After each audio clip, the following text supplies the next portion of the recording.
Tampa, where the good life gets even better every day. This was the slogan of the city of Tampa in the U.S. state of Florida in the early 1980s. The slogan is an auspicious promise, in keeping with the palm trees, sandy beaches, and leisure activities of the bustling city. But for some people living in Tampa at the time, the slogan seems almost cynical today. Because the good life in Tampa was by no means a given, especially not in the summer of 1983. Because this summer, a danger lurks in the city. A danger that will only be recognized decades later, when it is already too late for some residents of Tampa.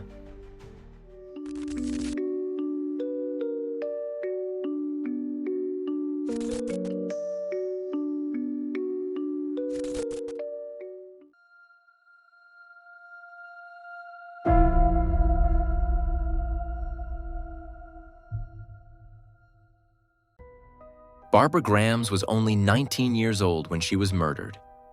She worked at the Tampa Bay City Mall, a local shopping center where she was employed at a fast food restaurant called Hot Potato. Barbara has not lived at home with her family for a few years. Instead, she shares an apartment in the Riverside Heights section of town with 3 young men and another woman. On August 19, 1983, Barbara is on the late shift. It is just after 9 p.m. when she clocks out and says goodbye to her colleagues. Shortly before closing time, one of her roommates had eaten at Hot Potato. He offers to give her a ride home in his car, but Barbara declines. After spending the whole day behind the counter at the restaurant, she feels like getting some exercise. So Barbara decides to walk home. Her roommate will drive his car ahead. Unfortunately, Barbara Grams will never arrive at her shared flat this evening. On her way home, the 19-year-old crosses the Hillsborough River and then turns onto North Boulevard. On the way, Barbara is seen by a group of friends. They are sitting in a car and standing near a kiosk. Her friends honk at her. She waves back, but continues on her way. Barbara would only have to walk a few hundred meters down Northern Boulevard to get home. Unfortunately, this is formulated in the subjunctive, because shortly after the last encounter with her friends, she runs into her murderer. The next morning, August 20th, a dentist wants to unlock his nearby practice. But when he parks behind the building and gets out of his car, he makes a terrible discovery. Barbara Grams is lying behind the dentist's office. She has a large, deep wound in the middle of her face. The 19-year-old must have been severely beaten there. So severely that she died. Barbara's top has been pulled up. Her upper body is therefore exposed. Her body shows signs of sexual violence. Her handbag is lying next to her. Her wallet is still there, but the perpetrator emptied it. A ring that Barbara was wearing on her finger is also missing. The police conclude that the 19-year-old must have been the victim of a sexually motivated robbery and murder, and that her murderer is on the run, probably even somewhere very close by. Barbara was so badly injured before her death that her relatives are not allowed to see her body to say goodbye. The coroner decides that seeing Barbara's body would possibly traumatize her family too much. The true extent of her injuries can only be surmised from the investigators' statements.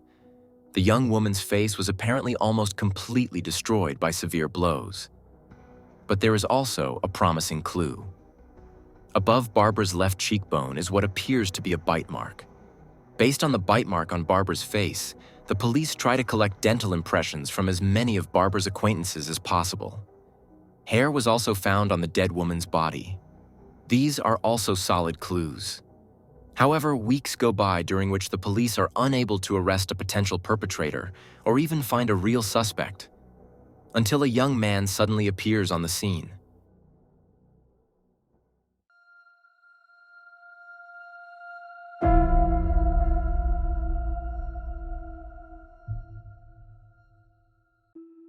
Robert DuBoise is 18 years old at the time. He still lives at home with his family of 7. The DuBoise family lives in Seminole Heights, a quiet neighborhood in Tampa. The teenager has a job at an auto repair shop. Robert dropped out of school in the 10th grade. Since then, he has been working. and the family is in urgent need of the money that the 18-year-old brings home. Robert has one brother and 4 sisters. One of Robert's sisters says that it feels as if a dark cloud is hanging over the family. Once, a rented apartment in which the DuBoise family lives burns down. One of the siblings has a fatal accident at the age of 2, and Robert's father is paraplegic after a fall. One of the DuBoise sisters later reports experiences of abuse at the hands of an uncle and grandfather. In the little free time he has, Robert likes to spend time with his friends. He's not always in the best of company. Some of his friends have a reputation for getting up to mischief. Robert also gets involved from time to time. As a teenager, he once stole tools, and another time he siphoned off petrol without paying at the gas station. This gets him small but inglorious entries in his police record. This is also one of the reasons why Robert comes to the attention of investigators, and he lives near the place where Barbara Grams was found. Robert's first interrogation takes place under very strange circumstances. Namely, while he is sitting in his car in a parking lot, a police officer investigating the case recognized Robert there and decided to approach him on this occasion. He immediately asks Robert to make a bite impression so that it can be compared with the wound on Barbara's face. Robert agrees immediately and bites into the wax block that the policeman holds out to him.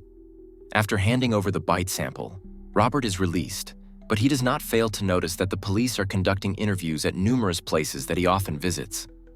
On October 21st, 1983, Robert has an appointment with a friend named Josie.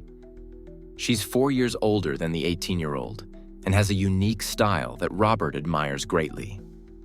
And on this October 21st, Robert hopes to finally get closer to Josie. The two have arranged to have a drink at a bar. Robert even rents an extra motel room for the night, hoping that Josie will give him a chance that evening. What Robert doesn't know is that Josie has something completely different in mind, because she is acting as a decoy that evening. She is supposed to help arrest Robert DuBoise as a suspect in the murder of Barbara Grams.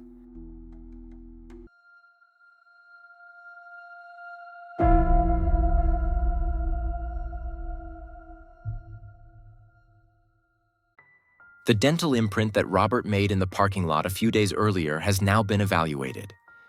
The dentist called in by the police has come to a momentous conclusion. He is of the opinion that Robert's dental imprint matches the wound on Barbara's cheek. And that is, of course, an absolute key piece of evidence in the murder investigation. First of all, the evening of October 21st, 1983, goes exactly as Robert had hoped. He and Josie go out on the town, and around 2 a.m., the two of them check into the motel. But shortly thereafter, there is a knock at the door, and standing outside is the police. They don't tell Robert the real reason for their visit. Instead, they say that his mother is in trouble and that Robert must come with them. The 18-year-old doesn't need to be asked twice and follows the police officers, deeply concerned. A few minutes later, he finds himself handcuffed in a police car. The police inform him that he has been arrested for murder. Robert defends himself vigorously, not only physically, but also verbally. He repeatedly asks for a precise explanation of the situation and testifies that he is not a murderer. When he arrives at the prison, he is given a sedative. He is injected with the neuroleptic chlorpromazine, without being told what will happen to him next and what exactly he is accused of. Over the next few months, the administration of this sedative drug becomes routine for Robert. Even when Robert DuBoise is brought before the magistrate, the suspicions against him are not substantiated. It is only said that Robert is being charged with first-degree murder. The name of Barbara Grams is not mentioned at all. Only over the next few weeks and months does Robert receive fragmentary information. He learns from his court-appointed attorney that he is accused of murdering 19-year-old Barbara Grams in August 1983. Robert vehemently denies these accusations over and over again. He even undergoes a lie detector test. He passes it too. Nevertheless, the charge remains, and so Robert DuBoise ends up in court in 1985.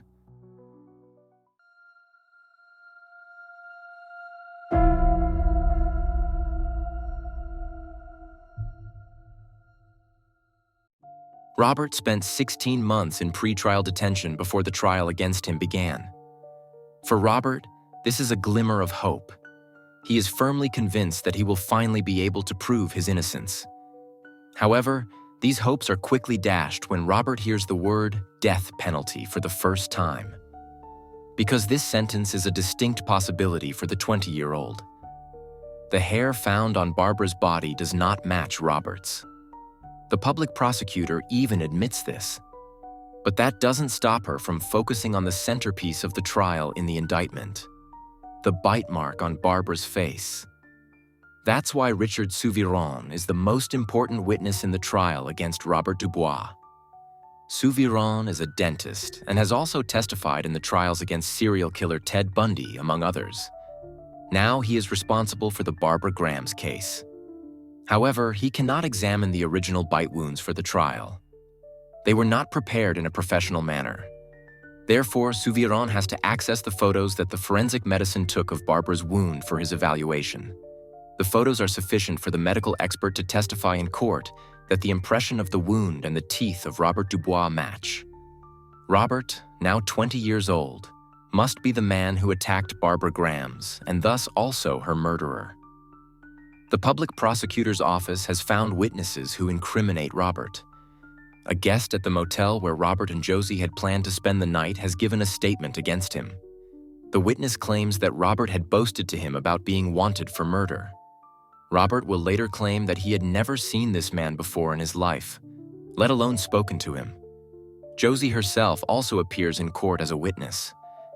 She reports that Robert often talked about physical violence. She also noticed strange scratches on his back and chest. And then there is a ring. Robert wore it on his little finger. And this ring looked exactly like the ring that was stolen from Barbara Grahams. Another inmate, whom Robert knew from the pre-trial detention, also incriminated him. The man, named Claude Butler, was serving a sentence for false imprisonment and robbery. Claude said that he and Robert had become friends in prison. At first, Robert always denied killing Barbara. But a few weeks after his incarceration, at Christmas 1983, Robert told him the truth. Claude describes how Robert confessed the murder of Barbara to him. Robert said that he was high on the evening of the murder. Due to his constant lack of money, he tried to steal Barbara's handbag. When she resisted, Robert then threw her into his car and abused her on the back seat. Claude incriminates 2 other men as well. Robert told him that his brother and a friend were also present. Robert's brother beat Barbara with a stick, and then he and the friend also took turns violating Barbara. The 3 then beat Barbara together until she died.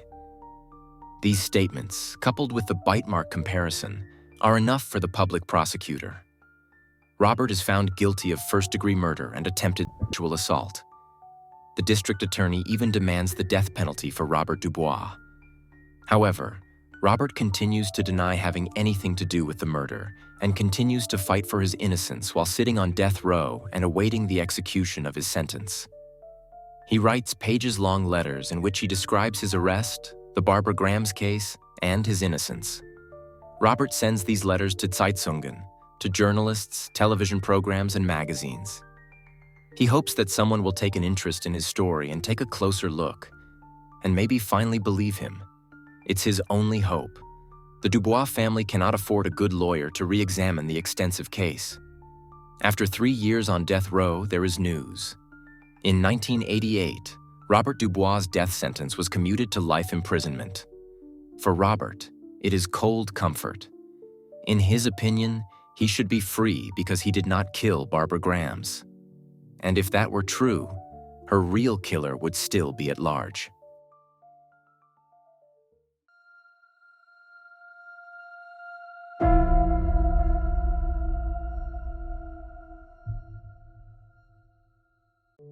At first, Robert spends months, years, and then decades in prison. His family visits him less and less. Robert's father dies.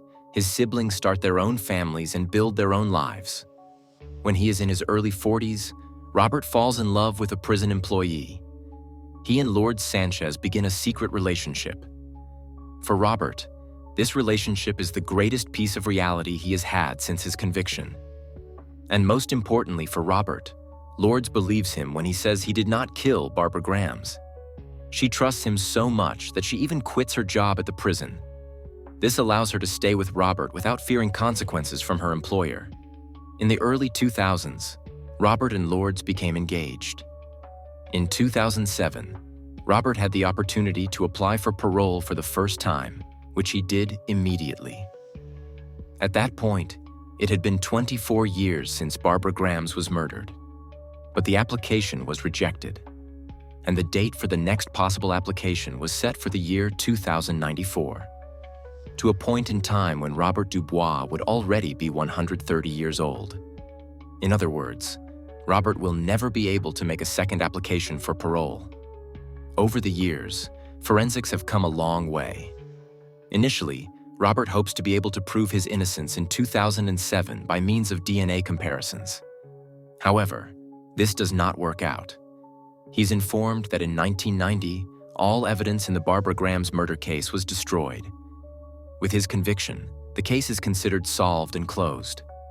In the eyes of the authorities, the preservation of evidence is therefore unnecessary.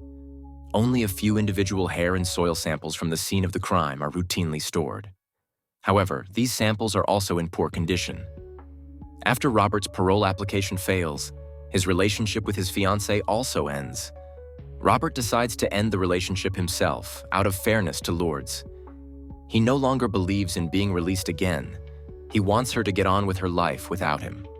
It takes 10 years for hope to return. You may remember the many letters Robert wrote. They were sent to media outlets, journalists, and one of them went to the Innocence Project. It is the letter that will change Robert's life after all these years.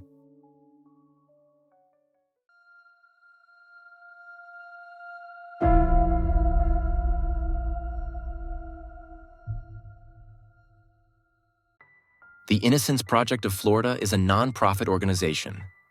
Its mission is to help innocent prisoners in the state of Florida, for example, by providing lawyers or funding DNA testing.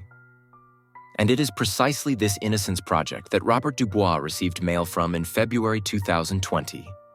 The organization wants to help Robert and is providing him with a lawyer. Her name is Susan Friedman, and she is willing to investigate the Barbara Grams case herself to find out if Robert DuBoise is really guilty. At the same time, a new district attorney has been appointed in the rather conservative state of Florida. He's bringing a breath of fresh air to the day-to-day business and ensuring that more resources are available to reinvestigate certain criminal cases, namely, capital crimes in which someone has been convicted, but the convicted perpetrator has continued to plead innocent. Exactly the kind of case as that of Barbara Grams, in which the convicted Robert DuBoise still denies being guilty. The new district attorney hires a staff member to specifically handle the reevaluation of old convictions. And one day, this employee finds the case of Barbara Grams on her desk. In February 2020, the Innocence Project and Robert's new lawyer submitted a comprehensive letter. In more than 150 pages, defense attorney Susan Friedman explains the weaknesses of the verdict against her client, Robert DuBoise. And the arguments put forward by Roberts' lawyer are quite conclusive. As in the 1985 trial that led to Robert's conviction, a lot of the focus is on the bite mark on Barbara's face. Susan Friedman cites studies that show the margin of error in bite analyses such as those used in Robert's conviction. And it is enormous. It is 91%. Another study speaks of an error rate of 63%. So it is slightly lower than in the first study, but still, more than half of the bite analyses are unreliable according to the study. Meanwhile, such analyses are even prohibited in the US, especially in the form in which it was done with Robert DuBoise. His dental cast was not even compared with the actual wound on the body, but only with a photo of the wound. And the camera quality in 1983, when the photos were taken, was much worse than it is today. Furthermore, Robert's dental cast was not taken under professional conditions, but on a block of beeswax in a parking lot in the middle of Tampa. And beeswax can quickly bend, especially in the summer temperatures in Florida. The dentist who testified against Robert in court at the time mentioned in his plea that the attacker probably had a gap in his upper row of teeth based on the bite mark. The convicted Robert has no such gap in his teeth. Furthermore, the dentist partially revised his earlier testimony. He said that based on the evidence, he would still consider Robert DuBoise a suspect. However, the bite mark could also fit millions of other people. He would not repeat the statements he made in court in 1985 with his current expertise. Susan Friedman's arguments are conclusive enough to fully alert the public prosecutor and the police again. The Barbara Grams case is being reopened, and for the first time, important gaps in the judgment against Robert DuBoise are being critically questioned. Robert's fellow inmate, Claude Butler, testified during the trial here that Robert had confessed to him about the murder of Barbara, and that he had committed it with his brother and a friend. However, neither Robert's brother nor the friend in question were ever charged or even questioned, even though the public prosecutor's office came to the conclusion that Claude's account must have been the true account of the murder. At the 1985 trial, Claude confirmed to the judge that he was giving his testimony entirely voluntarily and without any quid pro quo. However, that was not entirely true. As the re-evaluation of the case shows, Claude Butler's own sentence was considerably reduced after his testimony in court. At the time of the testimony, he was facing a life sentence. But after Claude testified against Robert DuBoise and thus made his conviction possible, he was not given a life sentence, but a prison sentence of 5 years. And Claude Butler did not even have to serve the full sentence. A detail that, in retrospect, is at the very least perplexing. Thanks to the new prosecutor and his specially hired staff, every detail is examined again. And because of the persistence of the responsible authorities, something is found that was thought to be lost long ago. A DNA sample taken from Barbara Grams's body in 1983. It had been stored in a refrigerator in a police department in Florida for almost 40 years with inaccurate labeling. When the Innocence Project and attorney Susan Friedman heard about this, they immediately requested a review of this DNA sample. In 1983, it was not yet possible to test the sample using forensic methods. It was taken immediately after Barbara's body was found, in the hope that DNA technology would develop in the years to come. Of course that happened, but since Robert had already been convicted, no one ever checked the DNA again. It's a miracle that it was still preserved at all after almost all the other evidence in the case was destroyed. For Robert and his lawyer, of course, this is a ray of hope. Because if the DNA sample does not match Robert's DNA, but shows a different foreign DNA, that is the longed-for exoneration for Robert. In August 2020, the comparison will be carried out. The samples taken from Barbara's body contain traces of sperm and skin cells. But there is no match with the DNA of Robert DuBoise, nor with a sample from Robert's brother and their mutual friend, even though the two were allegedly involved in the crime. In other words, another unknown person must have assaulted Barbara, but not the convicted Robert. The district attorney is increasingly certain. The man who has been in prison for 37 years is not the murderer of Barbara Grams. And in the summer of 2020, the time has finally come. Robert is released from prison after 37 years, and he is finally believed. But this acquittal raises another question. If Barbara was not murdered by Robert, then by whom?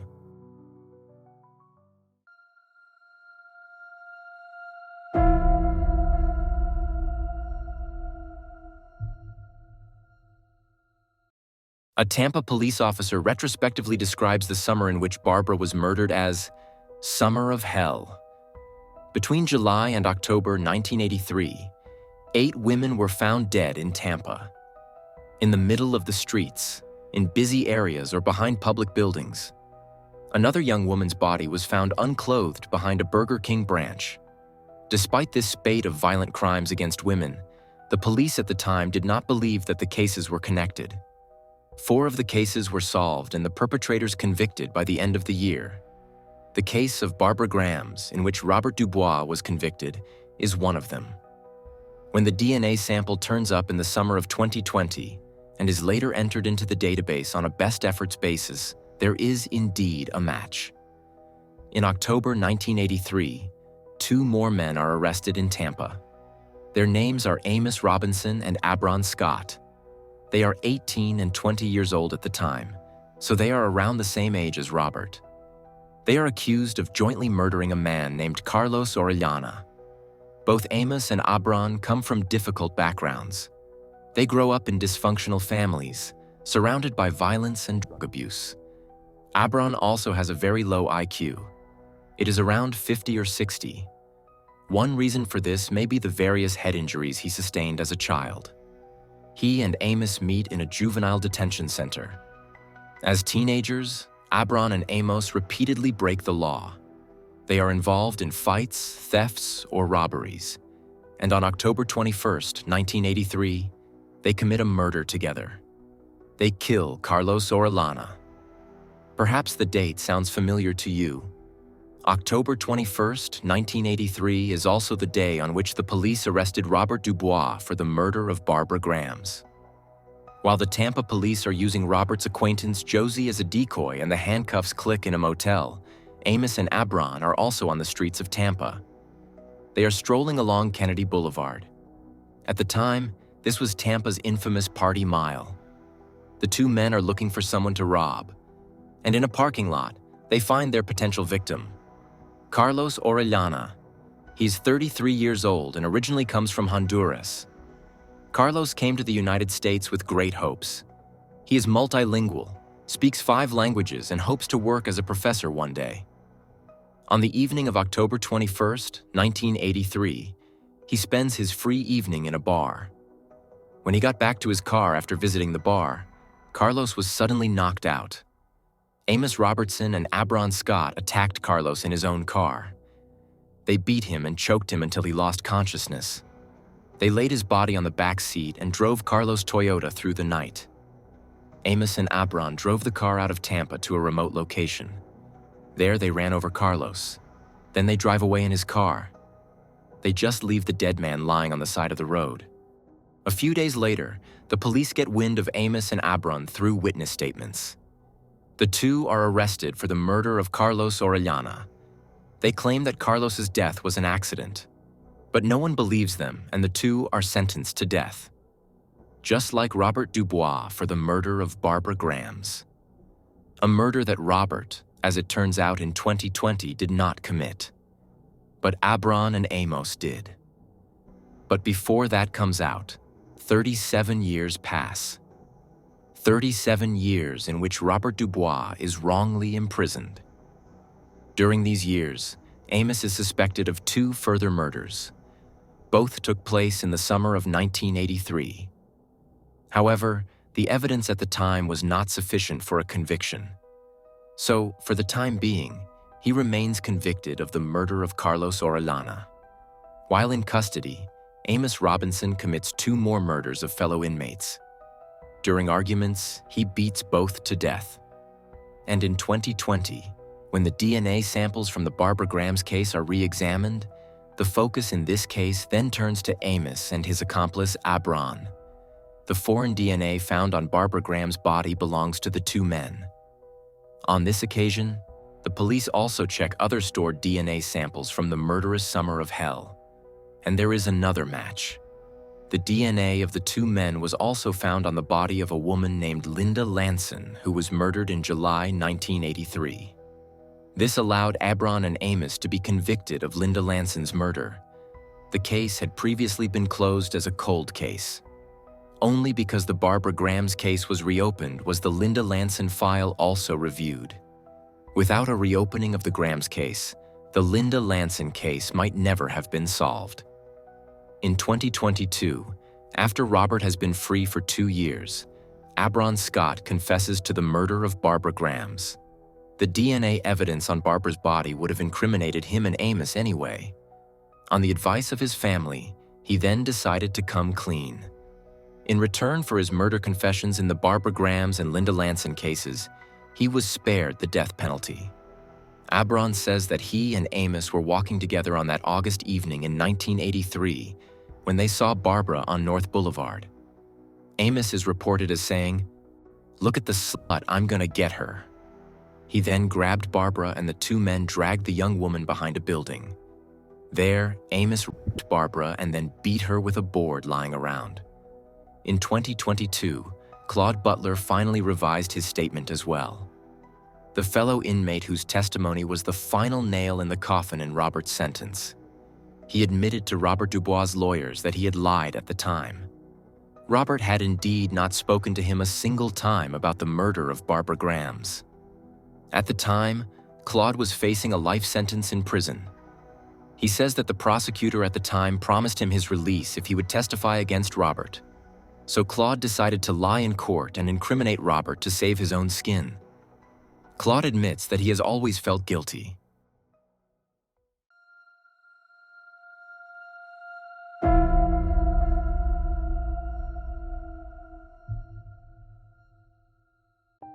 When Robert DuBoise is released from prison in 2020, he's already 55 years old. He has not spent a single day in freedom since he turned 18. He was never able to fulfill the desires, goals, and dreams he had as a teenager. Being there for his parents and siblings, getting married himself at some point, and starting a family. All this was denied to Robert DuBoise. After his release, he got a few odd jobs as a handyman through acquaintances. Robert didn't earn much doing this, but that didn't matter to him. The fact that he was free at all and could lead his life as he chose was worth more to him than any amount of money in the world. He later completed training to become a truck driver. Robert has to deal with a few health issues. Some of them are age-related, but some are the result of the poor medical care he received in prison. Robert tried his luck in court in 2019. He tried to sue the people who paved the way for his wrongful conviction. The police department, the dentist who testified against him in court, and the former detectives. But Robert initially fails with his lawsuits. In 2023, he's finally awarded a damages payment of $1.85 million, slightly more than the average American earns in his entire life. Of course, that's a lot of money. But the sum is also put into perspective when you consider what Robert DuBoise was cheated out of in return. A whole life in freedom. Nevertheless, Robert has sworn not to hold a grudge. He no longer feels anger, hatred, or rage towards the people who were responsible for his conviction. His only priority is to ensure that he and those around him are well.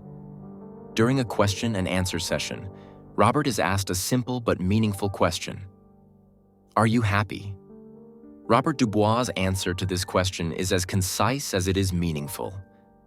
Of course, to this day, Amos and Abron are considered possible suspects in 3 more murders. However, there is no evidence in these cases and no confessions from the two. It is unlikely that we will ever know whether the duo were responsible for more murders than those of Diane, Barbara, and Linda. What is certain, however, is that the two will never live in freedom again. Although Robert DuBoise could have retired with his damages payment, he still works occasionally as a handyman. And he takes care of his mother, who is still alive. In January 2024, he will receive another multi-million-dollar payment from the state. He will use the money to buy his own house. Robert has not given up on his big dream of having a family one day, even though he is now approaching his 60s. He has deliberately chosen a house with several bedrooms. If all goes well, he would like to adopt children or teenagers, giving them a home and fulfilling a dream that seemed almost out of reach. That brings us to the end of today's video. If you liked it, feel free to write me a comment. I would really be interested to know what you think of the case. I think it's extremely blatant that suddenly a lot of people testified against Robert, even though there was actually no evidence against him. How do you think that came about? Also, I would appreciate a like and a subscribe. Otherwise, there is not much more to say. I wish you a good morning, afternoon, or evening, depending on when you watch the video, and hope to see you again in the next video. Until then, bye guys.